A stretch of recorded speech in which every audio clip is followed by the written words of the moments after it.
Alors c'est centré sur le dépistage de la protéinurie, mais je parlerai quand même un peu de microalbuminurie. Alors simplement pourquoi faisons-nous tout cela? Eh bien, je vais vous montrer quelques chiffres quand même. 35 000 dialysés en France fin 2006, avec en noir notre région Nord-Pas-de-Calais qui a la prévalence la plus élevée de patients dialysés. Et ça se traduit en taux standardisé par 730 personnes par million d'habitants dialysés dans notre région Nord-Pas-de-Calais, alors qu'en France, en moyenne, on est autour de 536.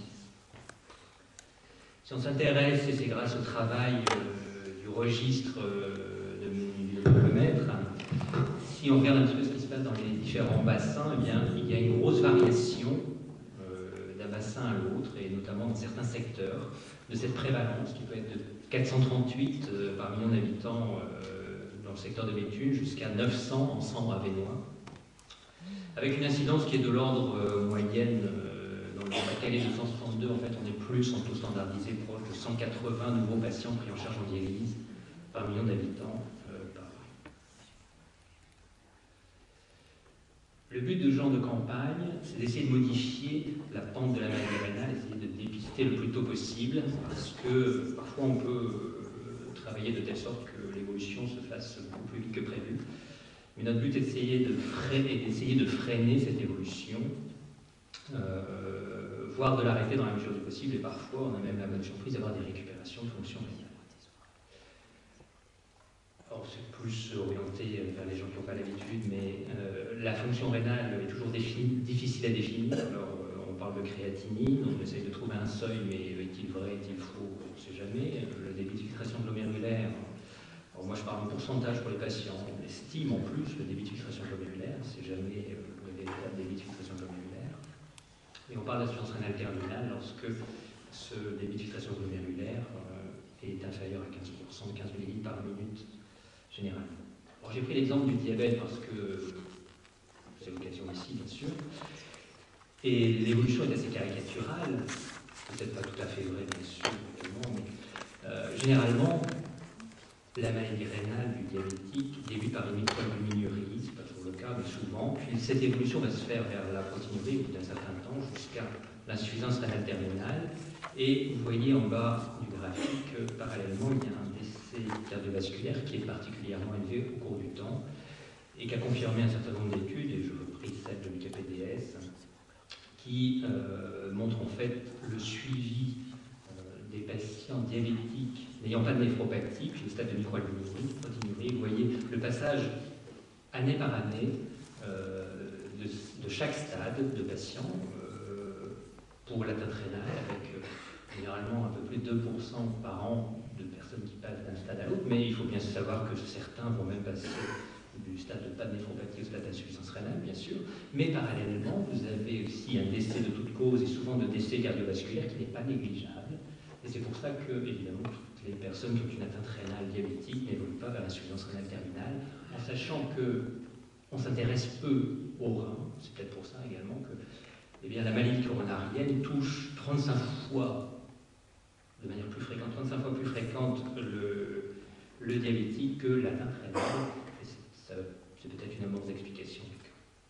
Alors, qu'est-ce que ça donne dans la population générale? Est-ce que c'est rentable de dépister, de rechercher une protéinurie? Donc, je parle au stade où on passe au stade de protéinurie dans la population générale.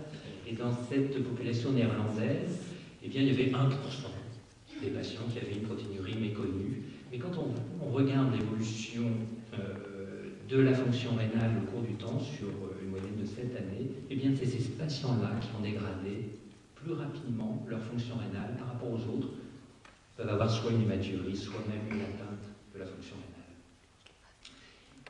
Également, parallèlement à la protéinurie, eh bien, s'associe, lorsqu'elle est transitoire, à un risque relatif d'accident vasculaire cérébral, un risque relatif non négligeable de pathologie coronarienne, de maladie coronarienne, et dès que cette protéinurie est constante et retrouvée sur plusieurs analyses, eh bien, ce risque relatif est extrêmement important, proche de 3 pour le risque d'accident vasculaire cérébral, proche de 4 pour le risque de maladie coronarienne. C'est une étude menée sur 24 ans de la population mondiale. Alors on essaie de cibler les dépistages parce que dépister 1% de la population, c'est pas forcément, entre guillemets, très rentable, même si c'est extrêmement important. Et on essaye de cibler les populations qui sont à risque. Et ceci a été démontré dans un certain nombre d'études. Et les patients ayant plus de 60 ans, les patients diabétiques, les patients ayant une hypertension artérielle ou des antécédents personnels et ou familiaux de maladie rénale sont ces groupes de patients à risque d'avoir une proteinurie. En 2006, on s'était intéressé en études multivariées s'il y avait d'autres risques. C'était notre première campagne de dépistage de proteinurie. Il y a-t-il d'autres facteurs de risque? Alors, on retrouvait ceux que l'on connaissait déjà, mais le fait d'être fumeur, ancien fumeur ou fumeur actif, multipliait quasiment par 2 le risque d'avoir une proteinurie.